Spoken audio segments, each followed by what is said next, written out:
Welcome back. Today we're going to do a quick update on the Blackhawk T-Series holster for the Staccato. This holster will fit any 2011 or 1911 that has a Surefire X300 on it. So we'll talk about that, and then we'll also talk about the Safariland adapter plate from 10A Performance. So first, I've seen some people asking, will my Staccato XC, XL, will my Chambers Light Fighter, will my Nighthawk, whatever, will it fit in this holster? The bottom line is I can tell you with very high confidence, yes it will, because the holster, again, it locks on the light. So it has to have an X300 on it, whether it's the A or the B model is largely irrelevant. Everything up top, everything related to the slide, right, is really not in play. There's contact, you can see these little pieces sticking out, right? But they're not locking the holster or the pistol into the holster, right? Your comp, as long as it's the same width as the slide, should have no impact on it, right? On top of that, it's completely open on the end. So slide length shouldn't matter.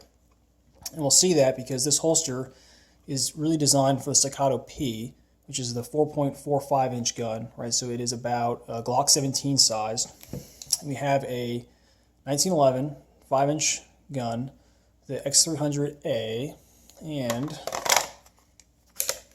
fits in just fine. All right, it's a little bit snug because we haven't adjusted the tension for this particular pistol, but it fits in and it locks just fine. And we'll see, if you look down the end, there's a lot of light right around where the gun is and just a little bit of contact on the slide.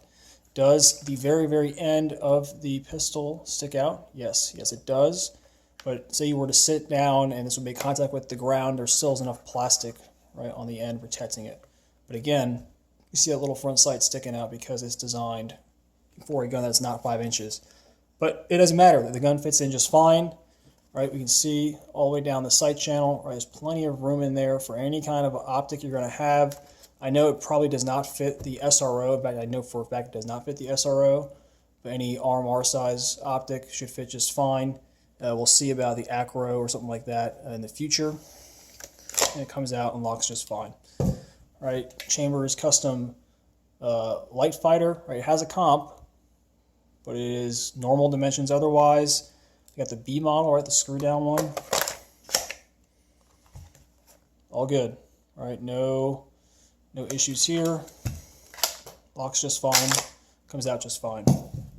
So again, this holster, while it is very, very large, right, it's pretty bulky, it'll fit any 1911 or 2011 with an X300 on it with a red dot or without a red dot.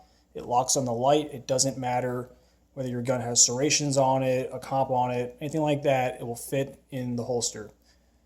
Is there probably some crazy pistol that I don't know about that maybe doesn't fit because it's in a weird dimension? Maybe it's made in a different country, but it's kind of like a 2011, but it's not. Sure, but for all intents and purposes, this is a near universal 2011, 1911 holster. That being said, let's talk about the 10A Performance plate. So that is I think it's an aluminum plate, right? It's milled, and it basically adapts the pattern, right, for the Blackhawk pattern into the Safariland QLS. So you can attach a QLS plate, or fork rather, onto the plate, onto the holster. Right? That's how this works. It doesn't really add any bulk going outboard, right? It's not sticking out from your body any further than with the stock belt attachment. And what's pretty nice is that this holster really comes at a neutral orientation, right, straight up and down, whereas the Safariland holsters come kind of canted forward to begin with.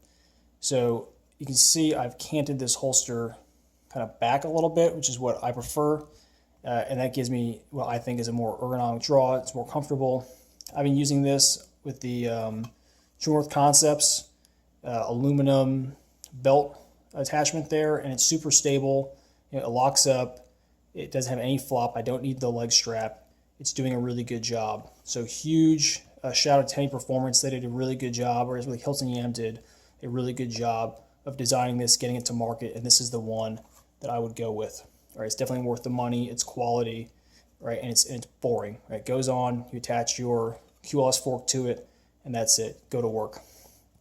The only real downside that I see with this setup is that the fork has to sit kind of low on the holster body as compared to the standard attachment. So what that means is that this holster is going to sit up a little bit higher on a QL or UBL belt loop, right, Safariland belt loop, than a normal Safariland holster. So it's just something to be aware of. You'll get used to it. You know, I can kind of go back and forth, and it's not that big of a deal with a few good reps in beforehand. Again, guys, any questions, comments, let me know. Big fan of this holster. I think it's definitely worth the money, and it's just really well designed. Thanks.